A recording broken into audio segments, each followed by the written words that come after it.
ফুফাতো বোনের হাজবেন্ড হলো গিয়া ফিশারি অফিসার। তো ফিশারি অফিসার বোনের বাড়ি গিয়ে অফিসের মধ্যে এক ভদ্রলোক ক্লার্কের টাইপিস্টি, ওই ভদ্রলোক টাইপ করতেছে, আমি তার সাথে গিয়ে বসলাম। তো ভদ্রলোক আমার জিজ্ঞেস করলো আপনার বাড়ি কোথায়? আমি বললাম আমার বাড়ি নারায়ণগঞ্জ পাইকপাড়া। বললো যে মুরাদ সাহেবের চিনেন? আমি জি চিনি। তার বাড়ির সামনে আমার বাড়ি। উনি বলল যখন নারায়ণগঞ্জ মহকুমাটা ছিল তখন তাকে প্রশাসন সম্মানের সহিত পাইকপাড়ার নামটা উচ্চারণ করছে। আমি গর্বে পড়ে গেছি। আমার আরেকটা প্রিয় মানুষ আছে এই বাড়ির, ভদ্রলোকের নাম হয়েছে আলহাজ দিদার হাজি। উনি যখন মসজিদের থেকে নামাজ পড়ে আসতো মনে হতো যে কোনো ব্যস্তি লোক বেরিয়ে আসছে। দুঃখের বিষয় ওই হারামির বাচ্চারা তার সন্তান রাস্তা দিশা করে, রাস্তার মধ্যে তারা বাবা মার সম্মান নষ্ট করে। হারামির বাচ্চারা মামা ভাইটা মিলে একখানে নিশা খায়। যদি সামনে থেকে বেদিনের আর দেখবো বিরিত বাবা মার নামটি যেইভাবে ধ্বংস করা হয়েছে। এইখানে জুলাসের দোকান, আকবর ভাইয়ের দোকান, জোর করে খায়ে টাকা দেয় না, বেড়াদের ওদের সাথে ব্যবসায়ীদের সাথে জুলুম করে। আজকে যুব সমাজ 1 মাস 2 মাস যাবত ওরা এই অনুষ্ঠানটা করার জন্য শ্রম ব্যয়, ওদের অর্থে ওদের পকেটে টাকা দিছে। আমি বললাম যে তোমরা তো বড় অনুষ্ঠান করলে এই টাকা কোথায় পাইলা? আমাদের তো কোনো নক করলা না, তোমরা কেন করলে?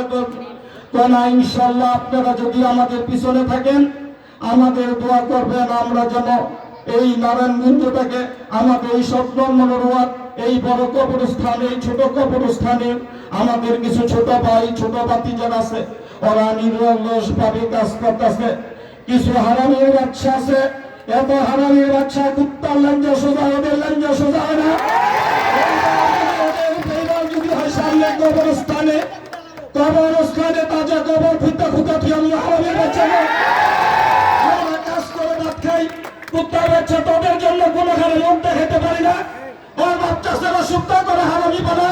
আজকে থেকে কয়েকদিন আগে কি হয়েছে জানি না। ওই আরেকটা জিনিস বলি, আজকে থেকে 2 সপ্তাহ আগে আমি এশান নামাজ পড়ার জন্য আমার বাড়িতে এসে জামাটা চেঞ্জ করবো। আমার বাড়ির গেটের সামনে একটা অটোর মধ্যে 2 ভদ্রলোক বসে রয়েছে। আরেক ভদ্রলোক 6 ফুটটা পা পিছনে দিয়া খিলখিলাই আসতেছে। আমি বুঝতে পারি নাই, ভাবলাম কে নাকি। তখন আমি আমার বাড়ির ভিতরে ঢুকে গেছি। পরে আমার বাড়ির এই সম্পর্কে ভাবি হয়, ভদ্র মহিলা মনে হয় হালকা পাতলা তার সাথে জড়িত আছে, এখানে পড়া দিছে। পরে আমি বুঝতে পারছি উনি কেন এখানে আইছে। ওই অটো দিয়া ওই ভদ্র লোকেরা টাকা তুলে, যারা নিশা পেতে তাদের কাছে টাকা তুলে নিয়ে তারা তুলে যায়। আর যারা নিশা পেছে ওরা মনে করো তো আমি ব্যবসাটা হালাল করে করতেছি, আমি তাদের টাকা দিয়ে লইছি প্রশাসনে। এইখানে প্রশাসনের যদি কেউ থেকে থাকেন মানুষ কি। আরেকটা কথা বলি, আমার বাসায় একটা মহিলা কাজ করে, ওনার সন্তান যেই কোনো ভাবে নিশা খাইছে, ওনার সন্তানকে পুলিশের গাড়ির ভিতরে বইরা, ওই অটোর ভিতরে বইরা নিয়ে ঘুরাইতে 20,000 টাকা চাইছে। এই 20,000 টাকার 8,000 টাকা রফা দফা করছে। এই গরিব মানুষ এই 8,000 টাকা কোথায় থেকে দিব? এক ভদ্রলোকের থেকে সুদে না কেমনে জানি টাকাটা নিছে। এই টাকাটা কিছুদিন পরে 22,000 টাকা হয়ে আছে গা, হুন্ডা দিয়ে করে আর এই সুদি ব্যবসা করে। মহিলার কাছে টাকা দিতেছে, মহিলার টাকা দিতে না পারে মহিলার সিনার ভিতরে তৈরি করে একদম করে হামলায় দিল। এরকম হারামির বাচ্চারা আমার গ্রামে আছে। আজকের এই জনসভার মাধ্যমে সবার কাছে বলে গেলাম, যদি এই কুত্তার বাচ্চারা আর কোনো দিনে গেলে আসে ওদের একটারও বিরত হবে না। কবরস্থানের ভিতরে কবর খুঁড়ে রাখা হবে, জানাজা ছাড়া দাফন দিয়ে দেবো। এই আশা কামনা করি। আর তোমরা যারা কষ্ট করে আমাদের এই এখানে আড্ডায় নিয়ে গেছো, আমি যতদিন বেঁচে থাকি তোমাদের পিছনে থাকবো।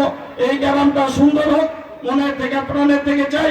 হারামির বাচ্চারা 2টা কবরস্থানের মাঝে বাড়ি, তারপরে হারামির বাচ্চারা কবরস্থানীকে নিশা করে। আজকে থেকে যদি আর চিন্তার কথা বলছে, কথাটা সত্য। আমার ব্যবসার সাথে জড়িত কিছু অটো লোকের আমার কাছে যায়, বেদওয়ার আমার কাছে যায়, ভাই ফজর নামাজ পড়ে বাপ্পার কবরে তরি তরকারি নিয়ে আমার গ্রামটা যায়। হঠাৎ একদিন আমার বলতেছে, যাও ভাই আপনার তো যাওয়া যায় না, রাত্রে আমার মাথায় টেনে বলেন এই বিচারটা কে করবো? কেন নেই টেটা?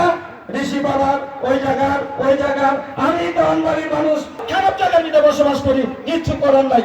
আপনারা যারা আছেন একটু সহযোগিতা করবেন, এ হারামি বাচ্চারা যেন মানুষ হয়, না হলে সামনের সপ্তাহ থেকে কুরবানি দেবেন। আপনাদের সবার কাছে দোয়া কামনা রইল। বিবাহ আজকে আমাদের প্রধান অতিথি আসছে, আমাদের কিছু আশ্বাস দিয়ে যান, আমরা যেন প্রশাসনিক দিক থেকে যেন আমরা একটু সহযোগিতা পাই। প্রশাসন ভালো হইলে ওরা ভালো হইব, আর না হয় ভালো সম্ভব না। আসসালামু আলাইকুম।